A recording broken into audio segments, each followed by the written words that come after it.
గడిచినటువంటి 45 రోజులుగా ఏం సాధించారు అని అంటే గడిచినటువంటి 45 రోజుల్లో దాదాపు 1000కి పైగా అనేక రకాలైనటువంటి దాడులు సృష్టించారు. ఏకంగా 31 మంది ప్రాణాలు బలిగా ఉన్నారు. దాదాపు 35 మంది ఆత్మహత్యలు చేసుకునేటువంటి దానికి ప్రేరేపించారు. దాదాపు 300కు పైగా హత్యా ప్రయత్నాలు చేశారు. ప్రభుత్వ ఆస్తుల మీద దాదాపు 400-500 ప్రభుత్వ ఆస్తుల మీద దాడులు చేశారు. 500 పైచిలకు ప్రైవేట్ ఆస్తుల మీద దాడులు చేశారు.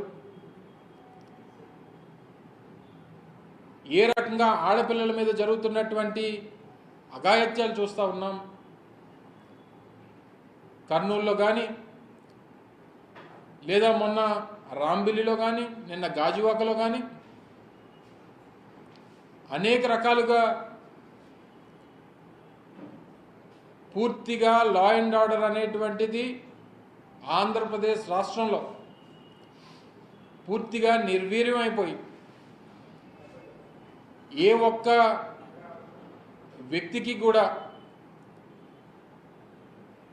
ఈ రాష్ట్రంలో శాంతి భద్రతలు ఉన్నాయి, క్షేమంగా బయటికి వెళ్తే మళ్ళీ తిరిగి రాగలుగుతాం అన్నటువంటి నమ్మకాన్ని కోల్పోయేటువంటి విధంగా గడిచినటువంటి 45 రోజులు ఈ రాష్ట్రంలో కూటమి ప్రభుత్వం వ్యవహరించినటువంటి తీరు కనబడతా ఉంది. నిన్నటికి నిన్న వినుకొండలో జరిగినటువంటి సంఘటన దేశాన్ని ఏ రకంగా కుదిపేసిందో,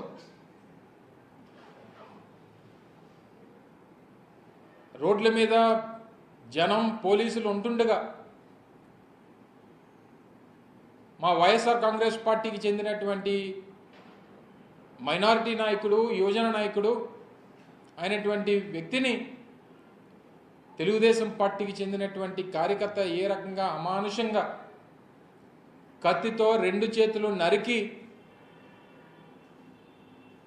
ఏ రకంగా ప్రాణాన్ని తీసేశాడో, ఏ రకంగా హత్య చేశాడో అనేటువంటిది మాటల్లో కాదు, ఈరోజు రాష్ట్ర ప్రజలందరూ కూడా కళ్ళతో చూసినటువంటి సందర్భాన్ని మీ అందరికీ గుర్తు చేస్తూ ఉన్నా. ప్రాణాలు కోల్పోయినటువంటి